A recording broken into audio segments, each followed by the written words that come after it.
ეს ტრადიცია თითქოს დაიკარგა. და ამიტომ ძალიან მნიშვნელოვანია საზოგადოების და ხელისუფლების და მედიის რასაკვირველია ჩართულობა, რომ მაქსიმალურად შევუწყოთ მთელი კულტურული ცხოვრების განვითარებას. ეხლა ჩვენ ვართ დუშეთის კულტურის სახლში და ახალგაზრდა მუსიკოსების რეპეტიციას უნდა დავესწროთ.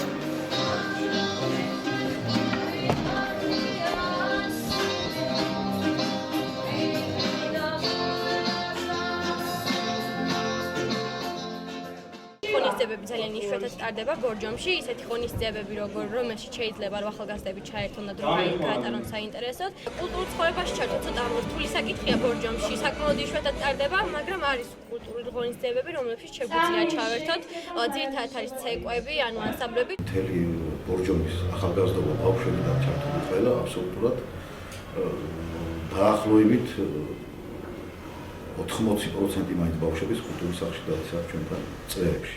ბორჯომისგან განსხვავებით ოზურგეთში მცხოვრებ ახალგაზრდებს გარდა ფოლკლორული წრეებისა კულტურულ ცხოვრებაში ჩართვის საშუალება სამხატვრო სკოლაშიც ეძლევათ. 77 ბავშვი სწავლობს დღეს ჩვენთან და მოთხოვნა რომ გამოაცხადოთ სპეციალურად ბრძანდით მიგიღებთ 150-ზე მეტიც იქნება და ფიზიკურად ვერ დაიტევს ეს ბავშვებს. 15 წლის ანა ტრაპაიძე სამხატვრო სკოლის გამორჩეული მოსწავლეა. იმის მიუხედავად, რომ უკვე 4 წელია ხატვას პროფესიონალურად ეუფლება, თავის მომავალს ამ საქმიანობას ვერ უკავშირებს. ხატვას ძალიან დიდი შემოსავალი არ აქვს, ამიტომ იურისტობას ვაპირებ, თუმცა ხატვას რა თქმა უნდა, ჩემი ჰობია და ძალიან მიყვარს და გავაგრძელებ. უფრო ჩვენთან უფრო ბავშვები მოდის, უფრო ახალგაზრდობა. უფრო ახალგაზრდები არიან, მოსწავლეები მოდიან, მასწავლებლები მოდის, გაკვეთილები ისე გაკვეთილებს ატარებენ, ღია გაკვეთილები ეწყობა. სკოლის მოსწავლეები მუზეუმების ვიზიტორთა ძირითად ნაწილს წარმოადგენენ. სწორედ ამიტომ აქ განხორციელებული პროექტების უმრავლესობა ახალგაზრდებზეა გათვლილი. უნდა იყოს რომ ყველა თაობის დამთავრებელი შემოდის. სკოლები აქტიურობენ იმ თვალსაზრისით, რომ მასწავლებლების ინტერესებში შეძლებენ სკოლებში ზის ეს კულტურის გაკვეთილები, ხელოვნების გაკვეთილები.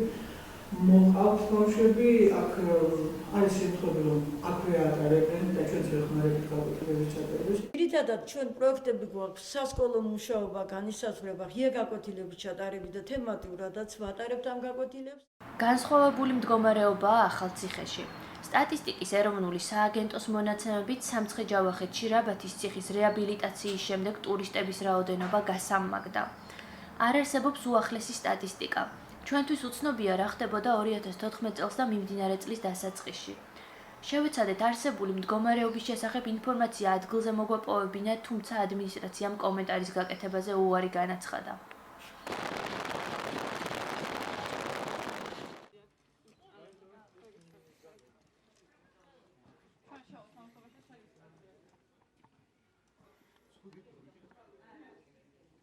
უფროსი ასაკის მკითხველები 2014 წლისთვის იყო 365 მკითხველი.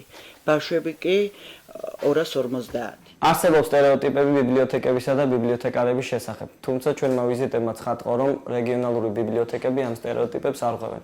ამ დაწესებულებებში მომუშავე პერსონალის ნოვატორული იდეები განაპირობებენ ადგილობრივი ახალგაზრდების აქტიურობას. ამის ნათელი მაგალითია ოზურგეთის ბიბლიოთეკა. პირად მოყვავს სკოლიდან დაწყებითი კლასის მოსწავლეები, საბავშვო ბაღიდანაც ჩვენთან არიან ბავშვები მოდიან, უკითხავთ ზღაპრებს, ვაჩვენებთ მულტფილმებს, ამისი ტექნიკური საშუალებები ყველაფერი გაგვაჩნია და ძალიან აქტიურად ბავშვები ხშირად ხალიჩაზე დამჯდარი კითხულობენ წიგნებს და ძალიან საინტერესო არის მათთვის ბიბლიოთეკის მუშაობის გაცნობა. ჩვენ გაფორმებული გვაქვს მემორანდუმი, არის ოზურგეთში სარეაბილიტაციო ცენტრი შეზღუდული შესაძლებლობის მქონე პირებისათვის და კვირაში ერთხელ ჩვენი თანამშრომლები იქ ჩადიან და უკითხავენ ზღაპრებს. ამ ბავშვებიც არიან და ცოტა მოზრდილებიც არიან. ჩავატარე ასეთი ღონისძიება, აჩუქე ერთი წიგნი ბიბლიოთეკას. მე ვფიქრობ, რომ ეს უნდა გაგრძელდეს, გამოიყოს ცალკე ოთახი და სადაც განლაგებული იქნება ეს შემოწერილი წიგნები თავისი წარწერებით, ამით მე მგონი თითოეული თელარელი ძებს უდგავს თავის თავს, რომ ბიბლიოთეკა იქნება და იქნება ეს წიგნებიც იარსებებს. მაშინ, როდესაც მუნიციპალიტეტის ბიბლიოთეკები მკითხველების მოზიდას ცდილობენ, თორემ ახალგაზრდებმა ბიბლიოთეკა ქუჩაში გაიტანეს და ასეთი საინტერესო სიახლე შეემჩნევა.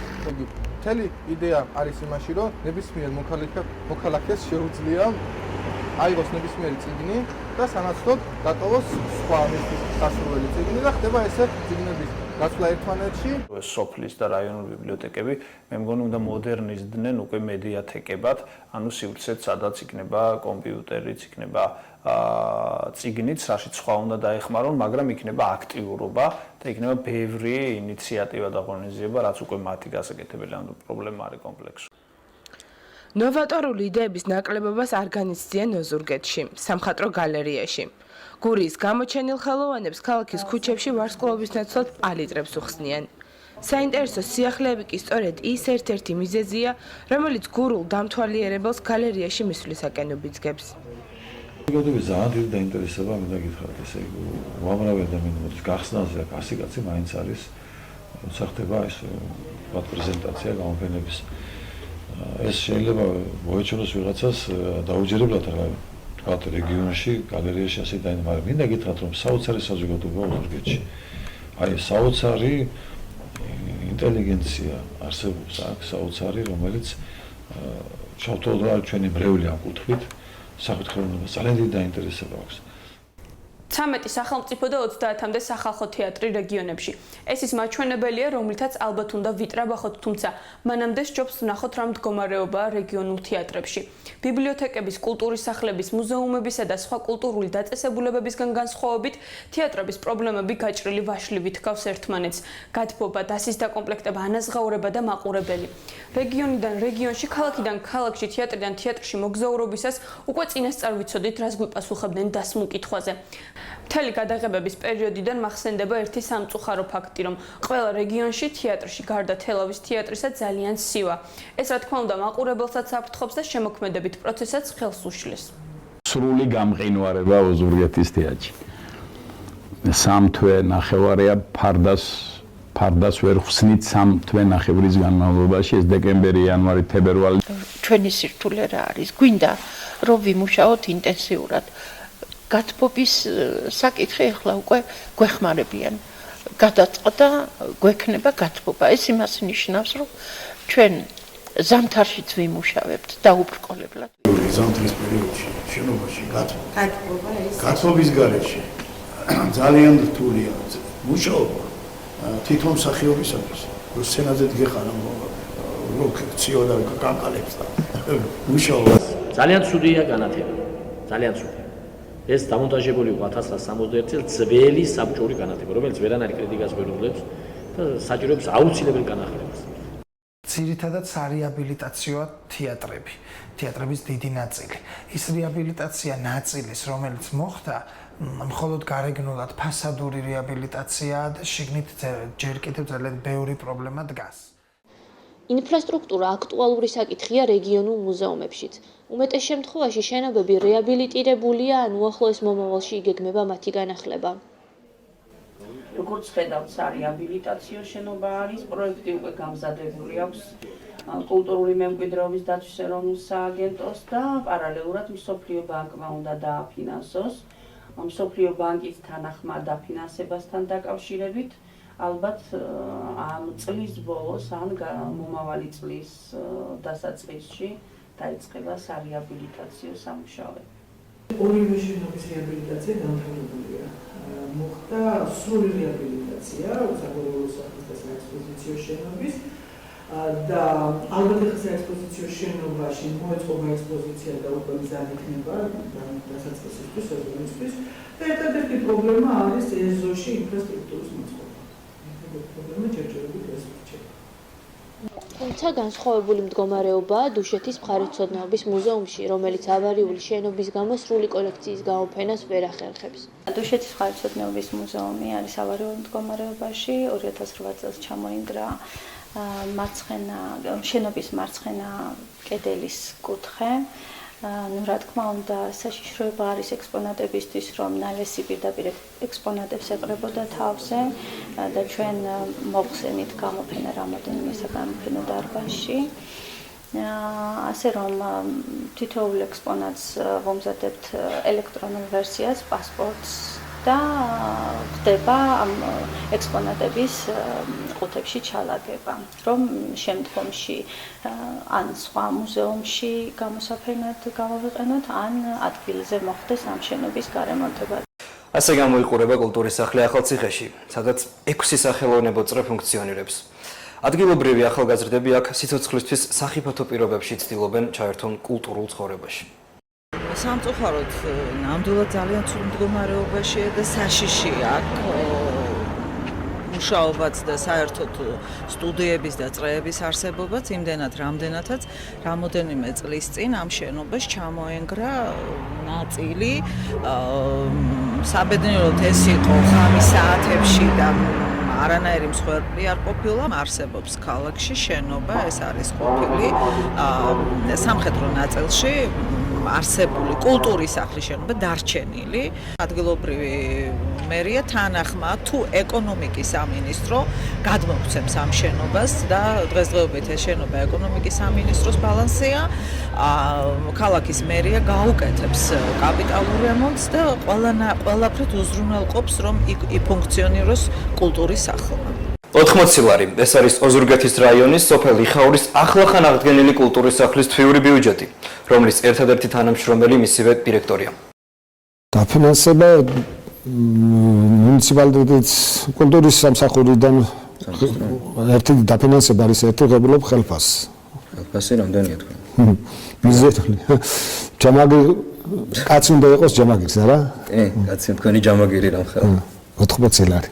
ძალიან ბევრი კულტურის სახლი არის ქონებრივად გაურკვეველ მდგომარეობაში, ასევე უფუნქციოდ დარჩენილი და ძალიან ბევრი დაქცევის პირას არის მიისული, ეგეთები ძალიან ბევრი გვაქვს. რაც შეეხება როგორი უნდა იყოს პირველ რიგში კულტურის სახლის მუშაობა თანამედროვე სამყაროში ძალიან მნიშვნელოვანია, იმიტომ რომ კულტურაზე ხელმისაწვდომობას განაპირობებს რეგიონებისთვის, სოფლად დარჩენილი ახალგაზრდებისთვის. საქართველოში ბოლო წლების განმავლობაში სახელოვნებო რეზიდენციების კულტურა ნელ-ნელა მკვიდრდება. უკვე არსებული 4 ართაუსიდან ჩვენს ობიექტივში ხევსურეთისა და ბოლნისის სახელოვნებო სახლები მოხვდნენ. ჩვენი სახლი იქნება საგამოფენო სივრცე, იქნება კომუნა, იქნება საწარმო, სოციალური საწარმო, რომელიც რაღაც პროდუქტებს დაამზადებს და გაყიდვის და ეს ვთქვათ, აი ამ პატარა მოდელით გვინდა ვაჩვენოთ მე დიდ სივრცეში, ანუ ქალაქში, როგორ შეიძლება გაიშალოს თანამედროვე კულტურა და პროცესები.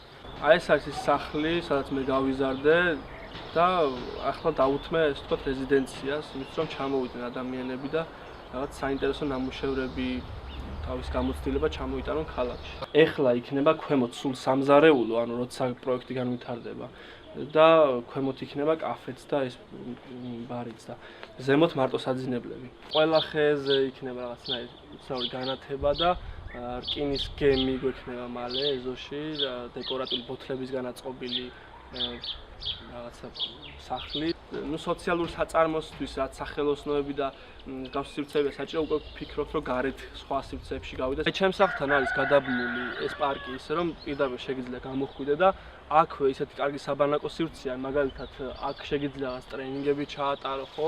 იქითაც თუ ხედავთ რაღაც ფარჩატურით არის.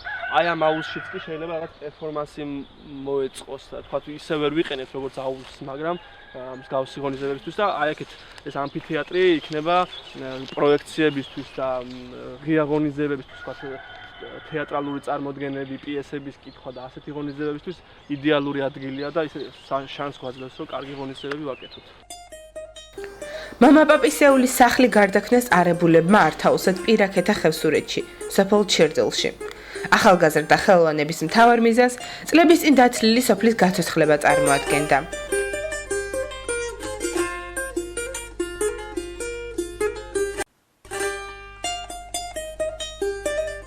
გასულ წელს ჯერ კიდევ დაუსრულებელმა არებული ართაუსმა თანამედროვე ხელოვნების ფესტივალს უმასპინძლა. და აი სოფელი უკვე გაცოცხლდა და სოფელი უკვე თავის ძველ ფუნქციას ასე ვთქვათ იღებს. რამდენი ადამიანი ჩრდილში ძალიან დიდი ხანია. აი ესეთი ადგილების გაღვიძება, გამოცოცხლება და ისევ აი აქ გააქტუალურება ძალიან მნიშვნელოვანია. მხატვრები, მუსიკოსები, აქ ტრადიციული კულტურა თანამედროვე ხელოვნებას შეერწყა.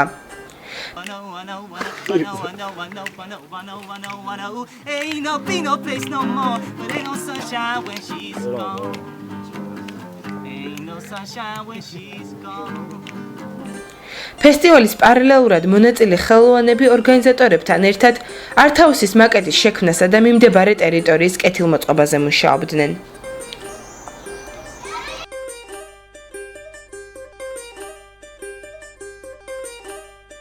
თიბათვე, თიბელნი, თიბდიან, აგერა გორები, ველები, დასხეით ცისპირი მშვიდია დააწყვით საწკეტი ცელები აბაბა ეშმაკმა დალახვროს ამინძე წხრებოდნენ გულიდან მზითი ფშვნიტებაო ბალახი მზეს სოფელს გორიგორული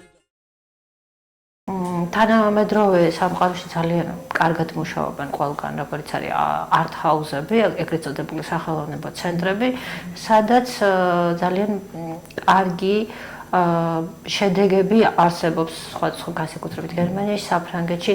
ეს არის როგორც კულტურის განვითარების ხელშეწყობის კარგი მაგალითი, ასევე საგანმანათლებლო ფაქტორების ხელშეწყობის მაგალითი და რაც მთავარია ტურისტულ შესაძლებლობებსაც უწყობს ხელს.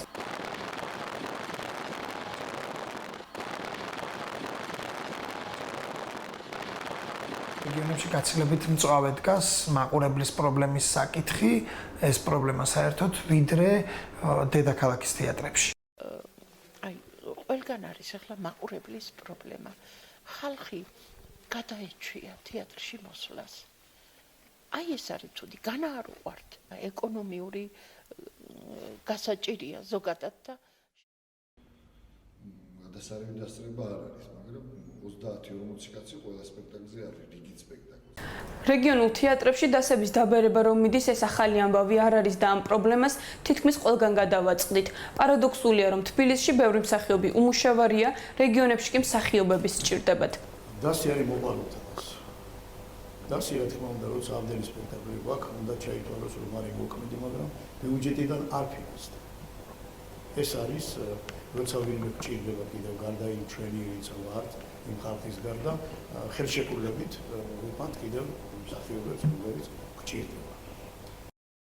ყავს 5 მსახიობი შტატში და ძალიან რთულია შეერჩიო ისეთი პიესა და ძალიან რთულია 5 მსახიობით თეატრი ფუნქციონირებდეს. მთავარი პრობლემა, რასაც მე ვფიქრობ, სხვადასხვა პრობლემები არსებობს, რა თქმა უნდა, თეატრში, მაგრამ უმთავრესი არის ის, რომ ყავს 5 მსახიობი. ერთ-ერთი ყველაზე მტკივნეული საკითხია და ყველაზე დიდი პრობლემა რეგიონებში დასების განახლების პრობლემა. ძირითადად თეატრები ვერ ახერხებენ მიიღონ ახალგაზრდა მსახიობები, იმიტომ რომ ბიუჯეტი ამის შესაძლებლობას არ იძლევა. რეგიონულ თეატრებში დასების პრობლემის გადასაჭრელად ოზურგეთის, დუშეთისა და თელავის თეატრებში სამსახიობო სტუდიები ჩამოყალიბეს, სადაც ადგილობრივი ახალგაზრდები თეატრში ეუფლებიან მსახიობის ოსტატობას. მე მყავს დღეს სტუდია ხალხმა. 17 ახალგაზრდა ჩემი სტუდიელი. და ადგილობრივი სულ ყველა ჩემი სტუდია. ისინი სპექტაკლებში მონაწილეობენ ჩემთან უკვე. ისინი დარბაზის მცველები არიან. აი რომ გაიღება კარი 11-ში და რომ დაიწყებს მაყურებელი შემოსვლას, მას სტუდიელთა ერთი ნაწილი, 7 სტუდიელი ხდება სცენაზე, ანუ სპექტაკლშია დაკავებული მასიურ სცენებში და 10 სტუდიელი ბეიჯიკებით ხდება. ადეთ დრამწლე გაგვეკეთებინა, სადაც ბავშვები რაღაც მხრივ, როგორც ლიტერატურაში, ასევე მუსიკაში, ასევე სამსახიობო ოსტატობაში რაღაცნაირად ვეცადეთ, რომ მათთვის უფრო მეტი მიგვეცა, რაც შეგვეძლო და რაც შევძლიათ ამ თვეების განმავლობაში და ბავშვებს თავარი ჩემი მიზანი და ამოცანა იყო ის, რომ ბავშვებს შეყვარებოდა თეატრი. სტუდია ჩამოაყალიბეთ მე და ბატონმა პაატამ გულიაშვილმა, უკვე მეორე წელია სტუდია ჩვენ ვეცადინებთ. წელიწად ნახევარია უკვე რაც სტუდიაში ვარ. ბავშვობიდან მინდოდა თეატრში ყოფნა, ოცნებობდი მსახიობობაზე და ნაწილობრივ წინ წავიწე. ახალგაზრდა კადრების ნაკლებობის საკითხი ყველაზე მწვავედ მაინც ბიბლიოთეკებში დგას. სამწუხაროდ ამ პრობლემაზე დღეს საჯაროდ არავინ საუბრობს. ქვეყანაში არ არსებობს ფაკულტეტი თუ პროგრამა, რომელიც კვალიფიციურ ბიბლიოთეკარებს მოამზადებს. შესაბამისად არ არსებობს მომავალი ბიბლიოთეკარების თაობა.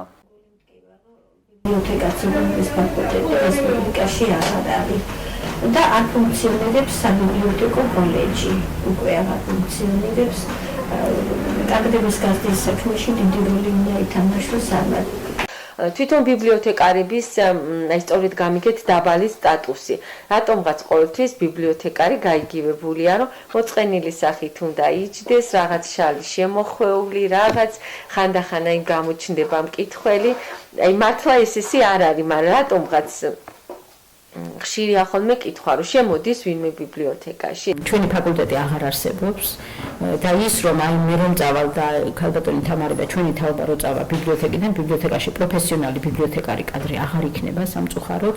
ამაზე მე მაქვს ჩემი წინადადებები, რომ ეს აუცილებლად უნდა იყოს რომელიმე უნივერსიტეტთან უფასო სასწავლებელი, იმიტომ რომ ფასიან ფაკულტეტზე, ჩვენს ფაკულტეტზე ნაკლებად იქნება მოთხოვნილება, მაგრამ თუ იქნება მიზნობრივი ჯგუფები, აი დაუშვათ რამდენი ბიბლიოთეკარი სჭირდება ოზურგეთს, თუნდაც კახეთის რეგიონებს, თუნდაც იმერეთის რეგიონს, რომელიმე უნივერსიტეტთან უფასო ფაკულტეტი, ერთი ჯგუფი ძალიან კარგი იქნება, თუ შეიქმნება. მესმის არგუმენტები ამის საწინააღმდეგოდაც, იმიტომ რომ შეიძლება მსურველი არ იყოს ბევრი, უნდა ჩამოყალიბდეს სულ მცირე მაგისტრატურის მაინც კურსები ბიბლიოთეკის მცოდნეობისა თანამედროვე გაგებით. განათლების სისტემა არ არის ის ერთადერთი მიზეზი, რაც ჩვენი მოგზაურობის დროს გამოკვეთილ პრობლემებს უდევს საფუძვლად. გაუმართავი საკანონმდებლო სისტემა და სახელმწიფო სტრუქტურების გულგრილი დამოკიდებულება განაპირობებს რეგიონებში კულტურული ცხოვრების არსებულ რეალობას და მის შეუსაბამობას თანამედროვე ტენდენციებთან. კერძო პირმა, რომელმაც ჩადო ინვესტიცია, შეისყიდა ის შენობა, ჩვენ ახალი შენობა გაგვიშენის აქ და გვიწია ამ შენობაში გადმოსვლა. მე რაღაცა მიზეზების გამო, რომ ჩვენ გაგვანთავისუფლეს, დიდი ხნის მუშაკები არ ვიცი რა მიზეზით და რაღაცა გაგვიშვეს სახში. როდესაც ააშენეს აქ ბიბლიოთეკა, წიგნად ფონდზე არ გათვალეს. ეხლა დაახლოებით საბავშვო ბიბლიოთეკაშიც და დიდებშიც მიახლოებით 50,000-54,000-ია. დანარჩენი წიგნები განათავსებული არის ახლა კულტურის სახლის სათაფში. გამოყენება არ შეიძლება, ვერ ვიყენებთ იმას და რომც გამოყენადებ იყოს, ადგილიც არ აქვს, რომ უკვე დავდიოთ უბრალოდ. ყველაფერი კარგად არის, ყველაფერი კარგია გაკეთებული, მაგრამ არ არის წიგნადი ფონდისთვის გათვლილი ადგილი. რესპუბლიკის მასშტაბით ყველა ბიბლიოთეკას გვაქვს ეს გაიგებე პრობლემა, რომ თუ გინდ საკანონმდებლო სფერო არ არის მოწესრიგებული. თითოეული მუნიციპალიტეტი გამგებელი როგორც უყურეს ბიბლიოთეკას, ისე არის იმ მუნიციპალიტეტში ბიბლიოთეკის საქმე. აქ დაწყებული არის წიგნადი ფონდის შევსებიდან დამთავრებული ბიბლიოთეკარების ხელფასით. ანუ 1995 წელს არის მიღებული საბიბლიოთეკო საქმის შესახებ კანონი და იმის შემდეგ არანაირად ფაქტობრივად ეს კანონი აღარ მოქმედებს, იმიტომ აბსოლუტურად შეუსაბამო არის. ეს კანონი, რომელიც არის ბუნებრივია, გულისხმობს საბჭოთა გამოცდილებას დიდწილად და რაღაც ნახევრად მოდერნული ტიპის არის. ვარ კულტურის სამინისტროს, შენობა ეკონომიკის სამინისტროს და რქები მაქვს თავზე დადგმული და ფული მეაქვს ეკონომიკის სამინისტროს და გვაფინანსებს ადგილობრივი ბიუჯეტი. ეს არის ამ ხელისუფლების თუ მთავრობის გაურკვევლობა. დღევანდელი გადასახედიდან ძალიან ძნელია ცალსახად შევაფასოთ კანონი თეატრების შესახებ, რამდენად კარგად მუშაობს ან არ მუშაობს. მე თუ მკითხავთ, განსაკუთრებული არაფერი არ შეცვლილა. კანონი არ არის ხისტი და არის გარკვეულ ადამიანებზე მორგებული. ბევრი წელია.